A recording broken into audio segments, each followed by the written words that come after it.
너무 유명한 본문이죠. 베드로가 신앙 고백했다가 사탄이란 소리 들었던 그 장면이잖아요. 오늘부터는 제가 12명의 제자들을 한 명씩 한 명씩 12주 동안 한번 얘기해 볼까 싶어요. 12명의 제자들의 특징이 무엇인고 이분들이 어떻게 사용됐는가를 한번 좀 살펴보려고 하는데요. 첫 번째는 베드로입니다. 제자들이 12명이 있는데 12명의 특징이 있어요. 공통점이 있어요. 뭔지 아세요? 남자다. 그 외에는 공통점이 하나도 없어요. 남자 외에는 공통점이 하나도 없어요. 왜냐하면 직업이 다르고요, 배움이 다르고요, 성별이 성분이 달라요. 그러니까 어떻게 이 사람 집안이 어떤 집안인지가 다 달라요. 근데 또 공통점이 하나 있어. 다 별 볼 일이 없어. 다 평범한 사람들이. 거기서 왕족이라든지 귀족이라든지 이런 사람이 없어요. 다 제자들도 저와 여러분 같은 평범한 사람들이었다. 근데 하나님께서 귀하게 사용하셨다라는 거예요. 자, 베드로가 첫 번째 오늘 베드로를 보려고 하는데 예수님의 제자들이요. 12명의 제자들이 총 4번 나와요, 성경에. 그 이름들이 다 4번이 나오는데 4번 다 맨 앞에 누가 나온 줄 아세요? 베드로가 나와요. 이름이 가나다 순으로 했으면 베드로가 맨 처음에 나올 리가 없는데 가나다 순으로 쓴 게 아니야. 이게 뭐냐면 영향력이 있는 순서대로 쓴 거예요. 근데 베드로가 맨 처음에 나와. 그래서 우리는 베드로를 뭐라고 말해요? 수제자. 예수님의 수제자다 이렇게 얘기하지 않습니까? 다 누구나가 인정하는 부분이에요. 공생의 기간에도 늘 베드로가 늘 주님과 함께 동행해. 예수님이 좋아했던 3명의 제자가 있거든요. 베드로, 야고보, 요한. 이 3명은 예수님과 늘 붙어 다녀. 그때 베드로가 거기에 맨날 포함되어 있었단 말이에요. 그러니까 주님께서 인정했던 사람이라는 거예요. 근데 베드로가 본명이 아니에요. 베드로는 예수님이 지어준 별명이에요. 본명이 뭔지 아세요? 바요나 시몬이 본명이에요. 바는 아람어인데 아들이란 뜻이에요. 그러니까 바요나 이거는 요나의 아들, 시몬 이런 뜻이에요. 그러니까 베드로의 본명은 뭐다? 시몬이라. 근데 요나가 신약 성경에 넘어오면서 이름이 바뀌어요. 요나의 발음이 요한으로 바뀌어요. 예수님이 그래서 베드로를 뭐라고 말하면 바요한, 그러니까 요한의 아들 시모나 이렇게 말해요. 그러니까 요나가 구약에는 요나지만 신약에서는 요한이다 이렇게 보시면 돼요. 우리가 요나서 있죠? 그 요나서가 신약 성경을 보면 요한서라고 보시면 돼요. 요나 이름이 요한이다라고 보면 돼요. 그러니까 베드로의 원래 본명은 시몬이고 베드로는 예수님이 지어진 별명인데 사람들이 본명은 잘 몰라.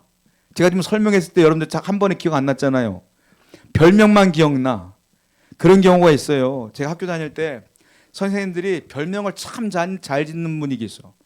이렇게 학교 보면 야 아무개 넌 앞으로 별명 이거 해라 이런 분이 있었거든요. 근데 선생님이 별명을 지어주고 보면 걔가 그렇게 생겼어. 보면 성격도 비슷하고.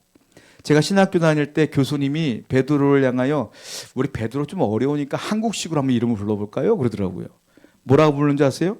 돌쇠라고 부르시더라고요. 돌쇠. 왜? 베드로가 반석이니까 뜻이. 돌쇠. 그리고 교수님 말씀 들어보니까 베드로하고 돌쇠가 너무 비슷해. 느낌이.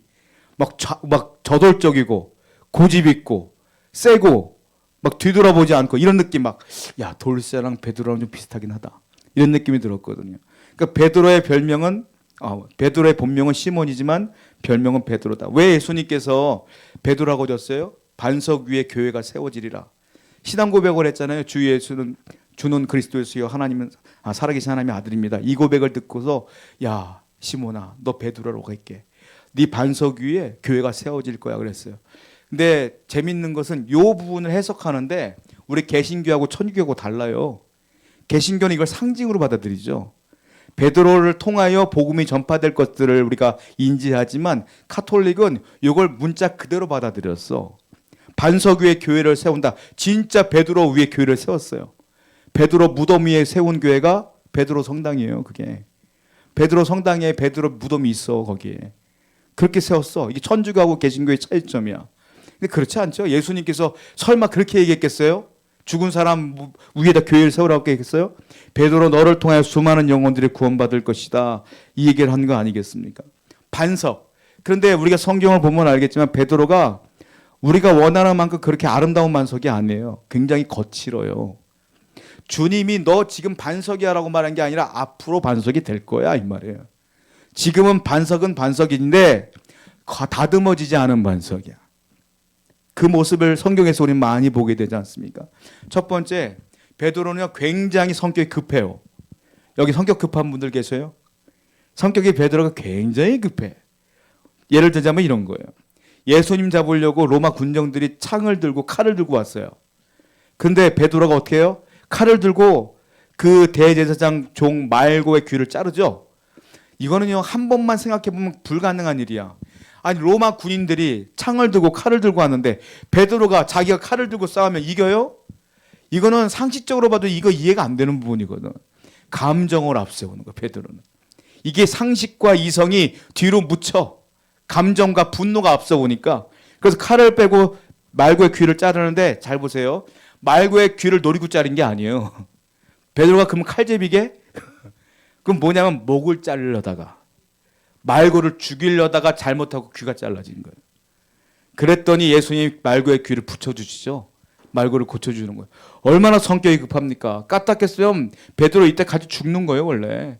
그럼 베드로가 죽어버리면 초대교회 역사가 없어지는 거예요. 하나님께서 살려주신 거예요 의거원으로. 그러니까 너무 성격이 급하다라는 거 아니겠습니까? 그리고 또 베드로는 무슨 일이 생기면 자기가 늘 앞장서야만 돼. 그래야 직성이 풀려. 베드로는 2등도 싫어해. 늘 1등이야. 늘 앞서 나가. 어느 날 부활하신 예수님께서 디베라 바닷가에서 조식을 딱 준비하셨어요. 근데 배를 타고 밤새도록 고기를 잡았던 예수님의 제자들이 배 타고 딱 올라오는데 멀리서 누가 있는 거야. 예수님인 거예요. 근데 예수님을 알아본 사람이 딱 한 명 있어. 누군지 아세요? 주님이 사랑하는 제자였어. 성경에 써 있어요. 사랑하는 제자라고. 그 사랑하는 제자가 누굽니까? 요한이에요. 요한이 발견했어. 그럼 어떻게 돼요?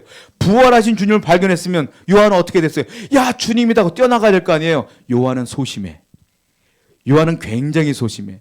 그리고 자기가 본 게 확실한 것도 같지도 않아. 어떻게 하는지 아세요? 베드로가 옆에 있었거든요. 베드로한테 조용히 얘기해요. 주님인 것 같은데. 이렇게 소심하게 얘기를 해요. 베드로는요. 요한보다 나이가 더 많아요. 훨씬 많아요. 아마 노안이 왔을 거예요. 40대가 넘었으니까. 근데 베드로가요? 그 말 듣자마자 자기는 잘 보이지도 않아. 예수님이 절 멀리서. 요한은 젊으니까 보였지. 근데 어떻게 하는지 아세요? 뛰어들어가 바다로. 뛰어들어가 호구적호구적 가 그냥. 베드로는 늘 앞장서는 사람. 성격이 그냥 앞세우는 말보다 행동이 앞서는 사람이 누구냐? 베드로였다라는 거예요. 얼마나 답답합니까? 생각을 좀 해야 되는데 생각이 별로 없어요. 그런데 다행스럽게 예수님이었고 다행스럽게 주님이 고쳐준 것뿐이지. 베드로를 보게 되면 후회할 일들이 굉장히 많아요. 성경을 보게 되면 맨 처음에 누가복음 9장을 보게 되면 예수님이 베드로를 데리고서 변화산에 올라갔어요. 베드로, 요한, 야고보와 함께 변화산에 올라갔어요. 변화산에 올라갔더니 갑자기 죽었던 모세하고 엘리야가 딱 내려오는 거예요. 그리고 예수님 얼굴에 광채가 딱 빛나면서 변화되는 것이죠. 그때 베드로가 이 신기한 현상을 보면서 뭐라고 말해요? 주님 여기가 좋사오니 초막 셋을 지십시다. 하나는 주님이 사시고 하나는 엘리야가 사고 하나는 모세가 살면 좋겠어요. 이렇게 얘기를 하지 않습니까? 성경을 제가 봤어요. 누가복음 이 부분을. 주님이요 대답을 안 해요. 그래라든지 싫어라든지 해야 되는데 주님이 아무 말도 안 해. 그리고 성경에 뭐라고 썼는지 아십니까? 베드로가 이게 무슨 뜻인지 몰랐더라 이렇게 생겨서 했어. 핀잔만 받는 거예요. 그리고 베드로가 성격이 급하고 믿음은 좋은데 늘 핀잔만 듣고 실수만 해. 또 보면 마태복음 14장을 보게 되면 풍랑이 막 일지 않습니까? 근데 주님이 바다 위를 걸어오셨어요. 그걸 보고 베드로가 뭐래요? 주님이시거든 나도 좀 걷게 해주세요. 그래 베드로야 걸어와라. 베드로가 걸었잖아요. 근데 어떻게 했어요? 풍랑 보고 무서워서 빠졌잖아. 근데 참 배알도 좋아. 주님 좀 살려주세요. 손 내밀어. 그러니까 주님이 또 살려줬어요. 주님이 뭐라고 말합니까? 야, 왜 믿음이 적냐? 이렇게 또 핀잔 주셔. 그러니까 맨날 좋은 행동을 했다가 핀잔만 막는 게 베드로예요. 세 번째는 뭐냐면 요한복음 13장에서 제자들의 발을 씻겨 예수님께서 한 명씩 한 명씩 그냥 발 내밀고 가만히 있으면 되는데 나머지 제자들처럼 가만히 있으면 되는데 뭐라고 말해요? 주님 제 발은 닦을 수 없어요. 그러니까 주님 뭐라고 말해요? 야, 내가 이 발 안 닦으면 나하고 상관없는 거야. 그랬더니 베드로가 뭐라고 그래요? 그럼 목욕시켜주세요. 이렇게 얘기하지 않습니까? 예수님 뭐라 그래요? 야, 이미 목욕한 자는 발만 닦으면 돼. 너는 이미 구원받은 거야. 또 핀잔 들어. 그러니까 말만 하면 욕먹어. 베드로는. 또 네 번째로 보면 마태복음 26장을 보면은 예수님 제자들 앉혀놓고 다 말해요.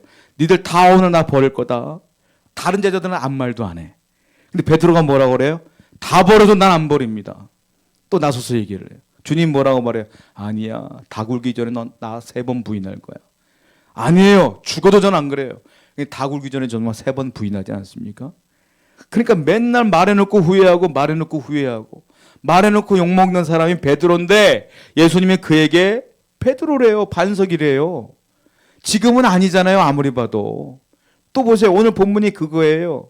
수많은 실패담이 있지만 오늘 본문에 나오는 베드로는 또 이거예요. 예수님께 기가 막힌 칭찬을 들어요. 야, 사람들이 날 누구라고 하냐? 주는 그리스도시요. 살아계신 하나님의 아들입니다. 이것도요. 베드로가 제일 먼저 얘기했어요. 그 주님이 너무 놀라운 거야. 네가 웬일이냐? 이건 네가 말한 게 아니라 성령님이 가르쳐 주신 것이다. 여기까지 끝내면 되지. 근데 뭐라고 말해요? 뒤에 보면은 예수님이 이 신앙 고백을 들으시고 이제 말해도 되겠구나 해서 내가 이제 죽고 3일 만에 부활할 것이야. 그런데 승천할 거야. 그때 구원이 이루어질 거야. 죽는다는 얘기를 그때 처음 하셔요. 예수님께서. 이 고백을 듣고. 베드로가 신앙 고백을 한 뒤에 뭐라고 말합니까? 그 얘기를 듣자마자 또 이렇게 말하죠. 자, 본문 22절 말씀 볼까요? 읽어봅니다. 시작.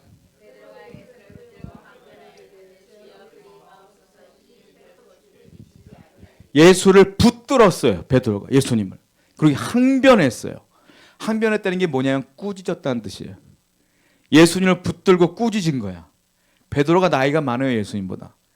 그러니까 평상시에는 예수님 하다가 갑자기 감정이 쳐오르니까 예수님 붙들고 예수 너 그러면 안 돼. 이 말이에요. 한마디로. 너 죽으면 안 돼. 우리가 뭐가 되니? 이 말이에요. 그러니까 얼마나 답답해. 예수님께서 이 말 듣고 뭐래요? 사탄아 내 뒤로 물러가라.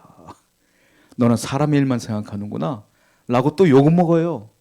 베드로는 말하고 욕먹고 말하고 욕먹고 신앙 고백하고 욕먹고 신앙 고백하고 욕먹고 이게 베드로야.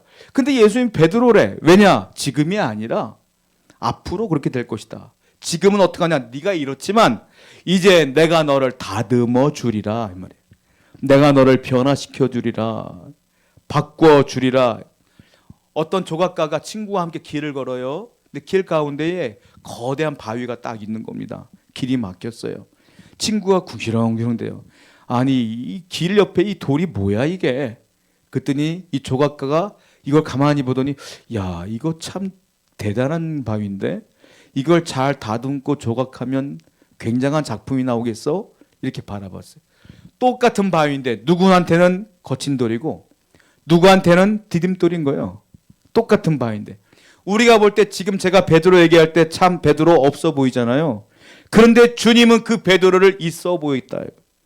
대단한 사람으로 바라봤다.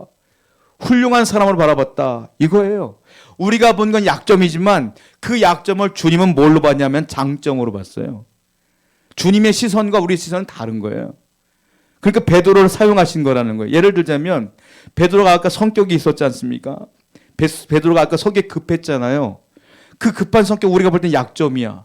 근데 베드로를 보는 예수님은 그 급한 성격을 추진력으로 보신 거예요. 얘가 추진력이 좋구나. 이걸로 보신 거야.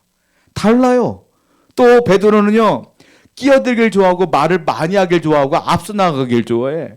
그런데 주님은 그걸 뭐라고 보내냐면 얘 참 성격이 주도적이구나. 주도적인 성격으로 보는 거야. 또 베드로가요. 말했다가 실수하고 말했다가 실수하는 게 너무 많아. 말이 많거든 베드로가. 그 예수님은 사람들이 볼 때 쟤는 이렇게 말하고 맨날 이상한 말만 하지만 주님은 뭐라고 말해요? 말재주가 있네. 그리고 그를 설교가로 사용하세요. 베드로가 한번 설교할 때 몇 명이 회개합니까? 3,000명이 회개해요. 똑같은 일이지만 우리가 보는 것과 예수님이 보는 건 다르는 거예요. 예수님은 지금 너희들이 사람들이 볼 때는 너를 우스운 사람으로 보지만 내가 너를 그걸 다듬으면 너는 위대한 복음의 사역자가 될 수 있어. 그러니까 너는 베드로야 라고 말한 거예요. 우리가 알고 있는 폴란드의 소설가 생케비치가 쿠어바디스라고 하는 소설을 썼죠. 그 영화 여러분 잘 보셨잖아요. 유명한 영화 아닙니까? 로버트 테일러와 데보라 카가 주연을 맡았고 우리가 유명한 그 영화인데 이 쿠어바디스가 그 대사에 나오는 것이 제목이 된 거죠. 이게 어떤 배경을 갖고 있냐면 외경 가운데 성경 말고 외경이 있어요. 외경 가운데 베드로 행전이라는 외경이 있어요. 그 베드로 행전이라는 외경을 갖고선 배경으로서 이 영화를 만든 거거든요. 근데 거기 베드로가 나중에 로마의 네로 황제 때문에 도망가요. 로마를 떠납니다. 도망가요. 또 도망가는데 갑자기 저 앞에서 예수님이 오시는 거예요. 돌아가신 예수님이, 부활하신 예수님이 오시는 거야. 그 베드로가 예수님을 딱 보자마자 묻는 거예요. 주님, 어디로 가십니까? 그게 라틴어로 뭐라고 하냐면 도미네 쿼바디스 이렇게 물어보는 거예요. 이게 주여 어디로 가십니까 뜻이야. 여기서 따와서 쿼바디스라는 영어가 만든 거예요. 주여 어디로 가십니까? 라고 말했더니 주님이 뭐라고 말하냐면 네가 버린 로마로 가서 내가 죽으려고 간다. 이렇게 말해요. 그 베드로가 말해요. 아 주여 그러지 마소서 내가 다시 돌아가겠습니다. 그 베드로가 돌아가요. 그리고 먼저 누가 순교가 당하냐면 베드로의 아내가 순교를 당해요. 근데 베드로 아내가 두려워했더니 베드로가 위로해 주는 거예요. 주님 바라보십시오. 천국을 소망하세요. 그리고 본인이 순교를 당해요. 나는 주님처럼 죽을 수 없어요. 죄인이에요. 거꾸로 죽여주세요. 거꾸로 달려 죽어요. 그 장면이 나오게 됩니다. 순교는 아무나 하는 게 아니죠. 순교는 이와 같이 변화된 사람이 하는 거예요. 주님만 의지하는 사람이 하는 거예요. 베드로가 변화된 거예요. 주님의 은혜로 사도행전 2장에 나오는 성령을 받고 완전히 변화되었더니 주님이 말씀했던 그 성격이 장점으로 다 바뀌어진 것들을 보게 되죠. 우리도 마찬가지예요. 여기 보면 다 우리가 성격 좋아 보이지 뭐. 다 좋아 보이지. 근데 개개인을 집에 가면 어떻게 해요? 남편한테 아내한테 할 때 성격 어떻게 내 성격 나오지 않아요? 그렇지 않아요? 우리 대외적으로는 다 좋아 보이지만 다 성격 있잖아요. 왜? 부족한 점도 있잖아. 근데 주님 뭐라고 말해요? 그거 다 장점이라는 거예요. 하나님은 여러분들의 그 성격을 그대로 바꾸셔서 하나님의 귀한 일꾼을 사용하실 줄로 믿습니다. 우리가 그래서 그 성격이 모여서 이렇게 공동체를 이루었으니 우리가 성령 안에 한 해가 되어서 교회를 세워가는 여러분 되기를 축원드립니다. 기도하겠습니다.